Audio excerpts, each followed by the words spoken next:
Hi, this is Scott Garibay, and today I'm going to specifically be talking about Keyforge and a new understanding, actually my prediction for the game. And also, I think this is a reveal. This is a predictive revelation. So here's what I'm predicting for Keyforge. All right, I haven't heard anybody else talk about this. I think I'm the first one to say this about the game. Tell me if I'm wrong. Tell me if anybody else was talking about this before I did. Keyforge is an intellectual property container.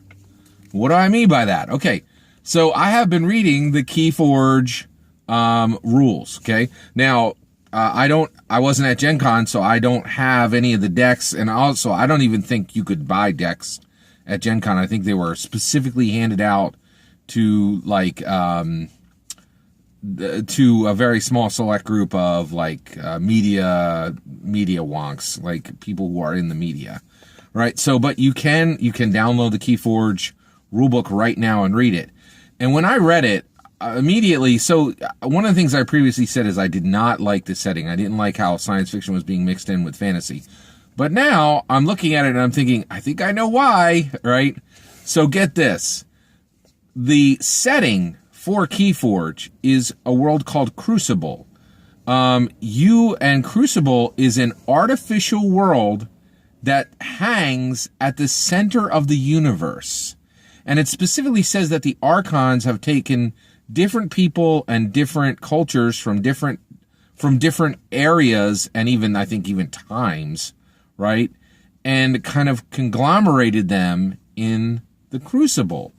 And I thought, that is a really weird setting, right? But then I realized I really think that Keyforge's setting, Crucible, was specifically designed to be a intellectual property container. So basically, Keyforge, the initial release, which I think is going to absolutely sell out of every single possible deck they can print, right, is going to be just Crucible itself. It's going to be the core set, right?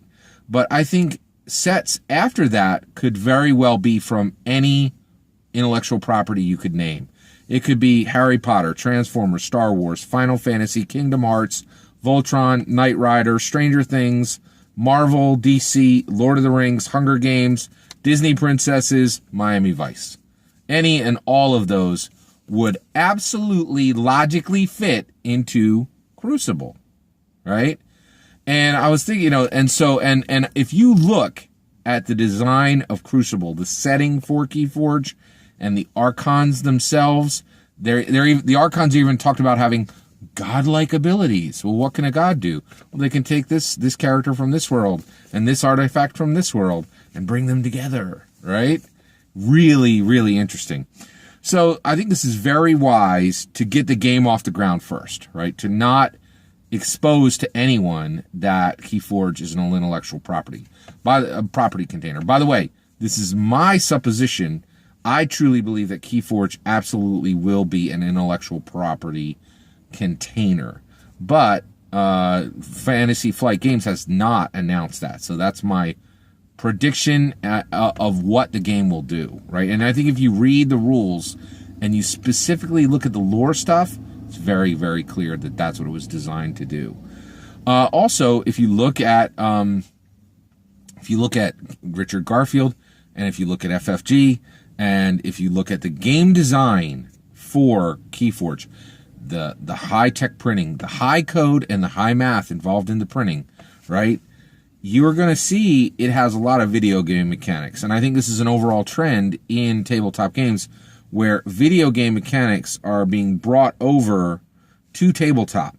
And so if that's the case, right, well, this idea of a game being an intellectual property container has already that ground's already been broken in the video game world.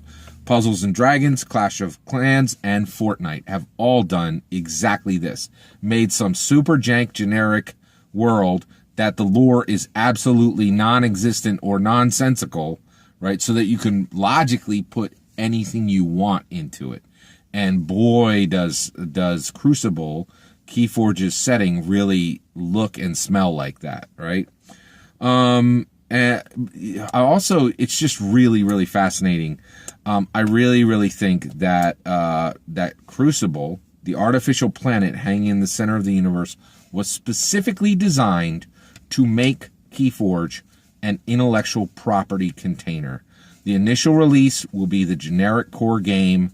There'll be no IPs in it except Keyforge's own core IP, but I would very much expect in 2019 or in 2020 to see any of the following: Harry Potter, Transformers, Star Wars, Final Fantasy, Kingdom Hearts, Voltron, Knight Rider, Stranger Things, Marvel, DC, LOTR, Hunger Games, Disney Princess, Miami Vice, and about 100 other properties I haven't even named, right? So, and it is it's really, really interesting idea.